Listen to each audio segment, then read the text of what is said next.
മുത്തമ്പഴവും അങ്ങനെ യാത്ര തുടർന്ന് വീണ്ടും എത്തിയിരിക്കുകയാണ്.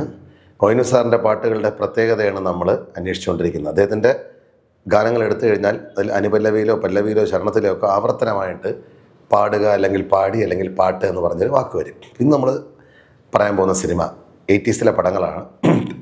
ഇത്തിരി പൂവേ ചുവന്ന പൂവേ. ശ്രീ ഭരതൻ സംവിധാനകലയിലെ മുടിചൂടാ മന്നനാണ് അദ്ദേഹത്തിൻ്റെ ചിത്രമാണ് ഇത്തിരി പൂവേ ചുവന്ന പൂവേ. അപ്പോൾ ഒ.എൻ.വി. സാറും രവീന്ദ്രൻ മാഷും കൂടെ ചേർന്നാണ് ഇതിൻ്റെ ഗാനങ്ങൾ ഒരുക്കിയിരിക്കുന്നത്. മനോഹരമായ ഗാനങ്ങളുള്ളൊരു ചിത്രമാണ്, നല്ല സിനിമയുമാണ്. ഇതിൽ ജാനകിയമ്മ പാടിയ, എനിക്ക് തോന്നുന്നു ജാനകിയമ്മയുടെ 10 പാട്ടെടുത്താൽ അതിലൊരു നല്ല ഗാനമായിരിക്കും. നമ്മുടെ ഹൃദയത്തിൻ്റെ ആഴങ്ങളിൽ എവിടേക്കോ സ്പർശിക്കുന്ന പോലത്തുള്ള ഒരു ഗാനമാണ്. ഓ മനത്തിങ്കൾ കിടാവോ പാടി പാടി ഞാൻ നിന്നെയുറക്കാം, സ്വപ്നത്തിലെന്നുണ്ണി പുഞ്ചിരിക്കും, അമ്മ ദുഃഖങ്ങളെല്ലാം മറന്നിരിക്കും. ഓ മനത്തിങ്കൾ കിടാവോ പാടി പാടി ഞാൻ നിന്നെയുറക്കാം. ഓമനത്തിങ്കൾ കിടാവോ, കുട്ടിയെ ഓമനത്തിങ്കൾ കിടാവോ എന്നല്ല വിളിക്കുന്നത്. നമ്മുടെ പഴയ ഇരയമൻ തമ്പിയുടെ ഓമനത്തിങ്കൾ കിടാവോ നല്ല, പണ്ട് അമ്മമാരിങ്ങനെ തൊട്ടിൽ പാടി ഉറക്കിയിരുന്ന ആ താരാട്ട്, ആ ഓമനത്തിങ്കൾ കിടാവോ എന്നുള്ള ആ താരാട്ട് നിന്നെ ഞാൻ പാടിപ്പാടി ഉറക്കാം എന്നാണ് കുഞ്ഞിനോട് അമ്മ പറയുന്നത്. അപ്പോൾ ഓമനത്തിങ്കൾ കിടാവോ മെല്ലെ പാടിപ്പാടി നിന്നെ ഞാൻ ഉറക്കാം, സ്വപ്നത്തിലെ എൻ്റെ ഉണ്ണി പുഞ്ചിരിക്കും, അപ്പോൾ അമ്മ ഈ ദുഃഖങ്ങളെല്ലാം മറക്കുന്നതാണ്. അപ്പോൾ പല്ലവിയിലാണ് അദ്ദേഹം ഈ വാക്ക് ഉപയോഗിച്ചിരിക്കുന്നത്.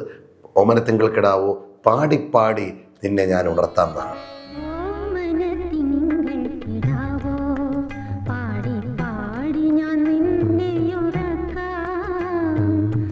തുടർന്ന് ഇങ്ങോട്ട് വരുമ്പോഴത്തേക്കും ചരണമൊക്കെ നല്ല മനോഹരമായ കൽപ്പനകളാണ്. നിദ്രയിൽ നീ കണ്ട സ്വപ്നമെന്തേ, എൻ്റെ ഇത്തിരി പൂവേ കുരുന്നുപൂവേ, നിൻ കവിളെന്തേ തുടുത്തു പോയി, ഒരു കുങ്കുമച്ചെപ്പ് തുറന്ന പോലെ. ഓ കണ്ടോ, നിദ്രയിൽ നീ കണ്ട സ്വപ്നമെന്തേ, എൻ്റെ ഇത്തിരി പൂവേ കുരുന്നു പൂവേ എന്നൊക്കെയാണ്. നിൻ്റെ ആ കവിളുകൾ ചുവന്നത് എന്താണ് ഇരിക്കുന്നത്, അത് ഒരു കുങ്കുമച്ചെപ്പ് തുറന്നു വെച്ചതുപോലെയാണ് കവിളുകൾ ചുവന്നത്. നല്ല ഭാവനയാണ്. ഇതിലാ വാക്ക് വരുന്നില്ല, എന്നാൽ ആ പാട്ടിൻ്റെ ആകെ ഒരു ഭംഗിക്ക് വേണ്ടി പറഞ്ഞു എന്ന് മാത്രം. ജാനകിയമ്മയുടെ മധുരമായ ആലാപനമാണ് ഈ ഗാനത്തിലുള്ളത്. ഇനി ഈ ചിത്രത്തിലൊരു സെമി ക്ലാസിക്കൽ ഗാനത്തെക്കുറിച്ച് പറയാം. യേശുദാസ് സാറും ലതിക ടീച്ചറും കൂടെ ചേർന്നാണ് ഇത് ആലപിച്ചിരിക്കുന്നത്. നല്ല എന്താ പറയുക, നമുക്കൊരു ഭയങ്കര ഒരു എനർജി തരുന്ന നല്ല കൽപ്പനകളാണ് അതിലും. പൊൻപുലരുളി പൂവിതറിയ കാളെന്തിയാടുന്ന വൃന്ദാവനം കണ്ടു,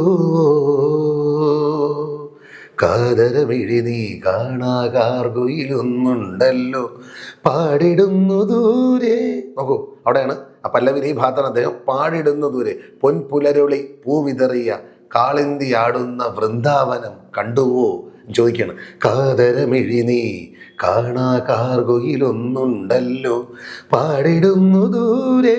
അവിടെ പല്ലവിയുടെ എൻഡിൽ പാടിടുന്നു ദൂരെ എന്നുള്ള വാക്ക് ഈ സിനിമയിലെ രണ്ടാമത്തെ ഗാനമായി ഞാൻ പറയുന്ന ഈ ഗാനത്തിലെ പല്ലവിയിലും അദ്ദേഹം ഈ വാക്ക് രണ്ടാമത്തെ പ്രാവശ്യമായിട്ട് ഉപയോഗിച്ചിട്ടുണ്ട്.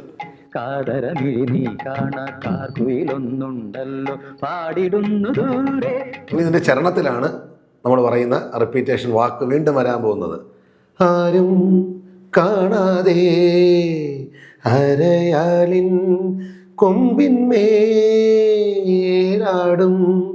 പൊന്നാട തിരിച്ചേകൂ നീ ഉണ്ണി, നിസ്സംഗനായി നിന്നു പാടുന്നുവോ കൃഷ്ണ. കേട്ടോ, നിസ്സംഗനായി നിന്ന് പാടുന്നുവോ കൃഷ്ണ എന്നാണ്. നിസ്സംഗൻ ആ വാക്ക് തന്നെ അറിയാമല്ലോ. വേദങ്ങളിലും പ്രമാണങ്ങളെല്ലാം പറയുന്നു. അദ്ദേഹം രാസക്രീഡകളെല്ലാം നടത്തിയിട്ടുണ്ട്. ഗോപികമാരോടത്ത് കണ്ടപ്പോൾ അവരുടെ വസ്ത്രം മോഷ്ടിച്ചിട്ട് അരയാൽ കൊമ്പിലിരുന്ന് ഇങ്ങനെ കാലാട്ടിയിരിക്കുകയാണ്. അപ്പോഴാണ് അവർ തിരിച്ചു പൊന്നുണ്ണി എന്ന് പറയുന്നത്. അപ്പോൾ അദ്ദേഹം നിസ്സംഗനായി പാടുന്നതാണ്. സംഘമില്ലാതെ ഈ ചെയ്യുന്ന എല്ലാ പ്രവൃത്തികളോടും അദ്ദേഹത്തിന് സംഘമില്ല. സംഘമില്ലാതെ നിസ്സംഗനായി നിന്ന് പാടുന്നുവോ കൃഷ്ണ.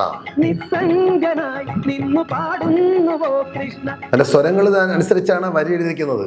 ഗമപനി സനി പമഗസസ, അതുണ്ടല്ലോ. അങ്ങനെയാണ് ആ ചിത്രപ്പെടുത്തിയിരിക്കുന്നത്. രവീന്ദ്രൻ മാഷ് അറിയാമല്ലോ, അദ്ദേഹം ഏത് പാട്ട് തൊട്ടാൽ എന്താ പറയുക, നമ്മളെ തൊട്ടതെല്ലാം പൊന്നാണ്. അത് സെമി ആയാലും ശരി, എന്തിലും അദ്ദേഹത്തിൻ്റെ ഒരു മാജിക് ഉണ്ട്. അപ്പോൾ ഇന്ന് ഇത്തിരി പൂവേ ചുവന്ന പൂവേ എന്ന് പറയുന്ന ചിത്രത്തിലെ 2 ഗാനങ്ങളാണ് നമ്മൾ പറഞ്ഞത്. ONV സാറിൻ്റെ മുദ്ര പതിഞ്ഞ 2 ഗാനങ്ങൾ, നമ്മൾ അന്വേഷിക്കുന്ന വാക്ക്, ഈ 2 ഗാനങ്ങളിൽ വന്നിട്ടുണ്ട്. അപ്പോൾ നമുക്ക് വീണ്ടും അദ്ദേഹത്തിൻ്റെ മറ്റൊരു ചിത്രവുമായി വീണ്ടും കാണാം. അതുവരെ ഏവർക്കും നന്മകൾ നേരുന്നു.